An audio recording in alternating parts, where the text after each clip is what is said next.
Alrighty, guys, we're now 6-0 in our last 6 crowd pleaser teaser bets on my website.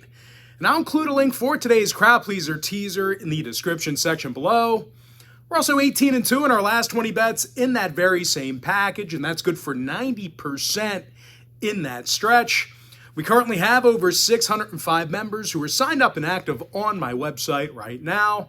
With that, guys, let's go ahead and dive into some free content. We're going to take a look at the Grizzlies taking on the Pelicans, 7:30 Eastern tip-off on Tuesday, November 15th, 2022.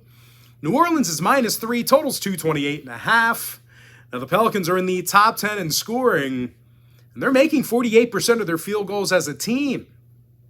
Brandon Ingram's second on the team in points, and he's also drilling nearly 40% of his three-pointers.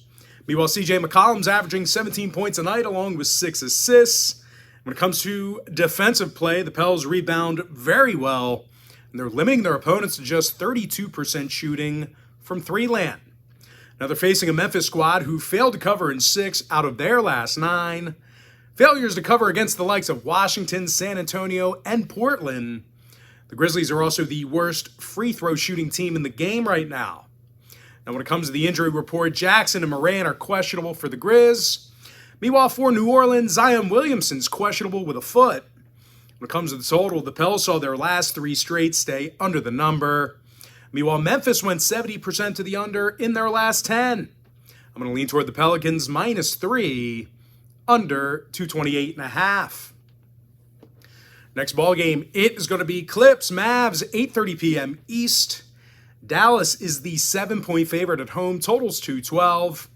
And even though I'm not a big fan of this number, the Mavs did win 5 out of their last 7. And they're doing a nice job on the defensive end of the court. Dallas is in the top 5 in fewest points allowed, and they're one of the best defensive rebounding teams in the West. When it comes to scoring, Luka Doncic leads the league in points per game. He's averaging 34 points a night along with 8 rebounds, 8 assists. Spencer Dinwiddie's making nearly 46% of his shots from long range as well. They're facing a Clipper team on the other side who does a terrible job of scoring points themselves.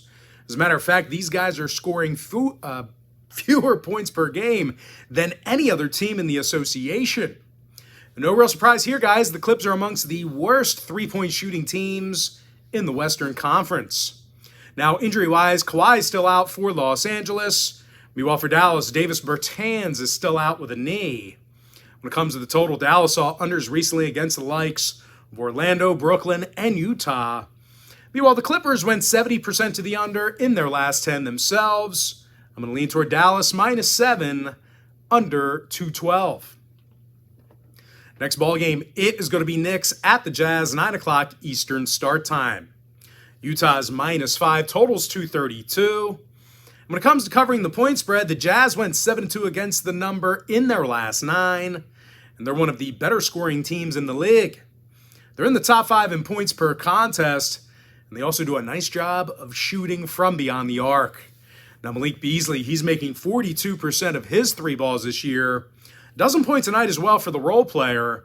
And, of course, Lauri Markkanen, he's getting a team-best 21 points a game, along with 8 boards. And speaking of rebounds, the Knicks, on the other side of things, they're one of the worst defensive rebounding teams in the game.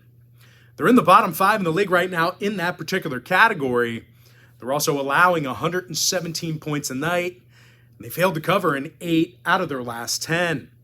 Now, injury-wise, Robinson's still out with a knee for the Knicks.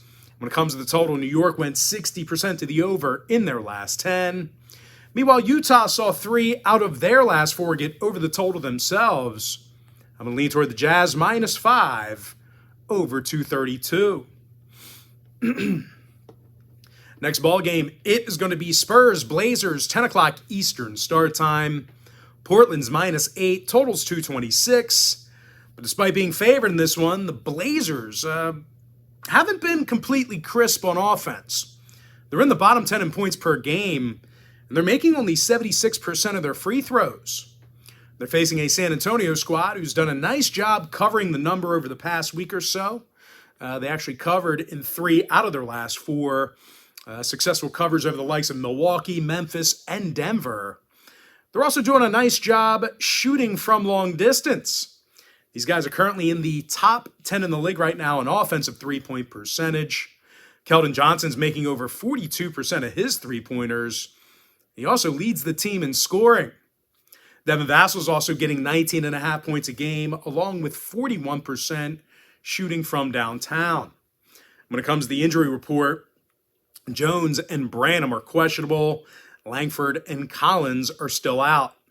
Meanwhile, for Portland on the other side, Winslow, Johnson, and Nurkic, they're all listed as questionable.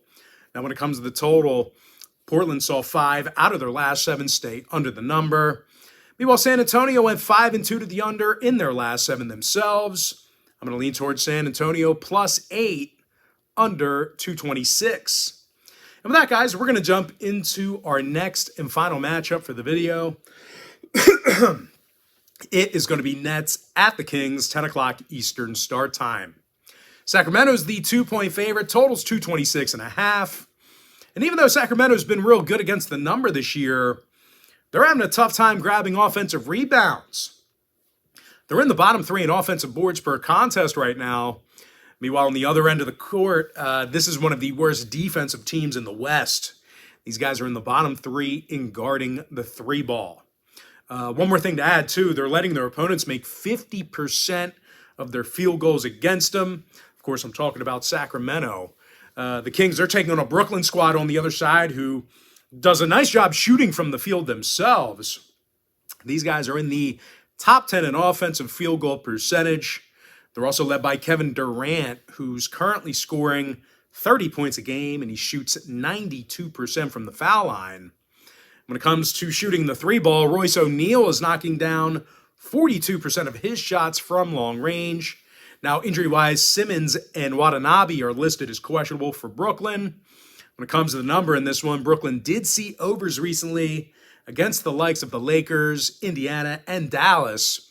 Meanwhile, Sacramento went 60% to the over in their last 10 themselves. I'm going to lean toward the Nets plus 2 over 226.5. With that, guys, now it's time for our quick pick recap. I like the Pelicans minus 3 under 228.5. Dallas minus 7 under 212. I'm 6-0 in my last 6 crowd pleaser teasers on my website. 18-2 in my last 20 bets in that same package. Give me Utah minus 5 over 232. San Antonio plus 8 under 226. And with my next and final free pick for the video, I'm going to lean toward Brooklyn plus 2 over 226.5. And with that, guys, got to thank you for joining me right here on YouTube. Really hope you enjoyed all this great free content, all this great free information. And with that said, guys, happy Tuesday to you. Best of luck to you. And I look forward to seeing you later on today on my website at patreon.com/BrockPage.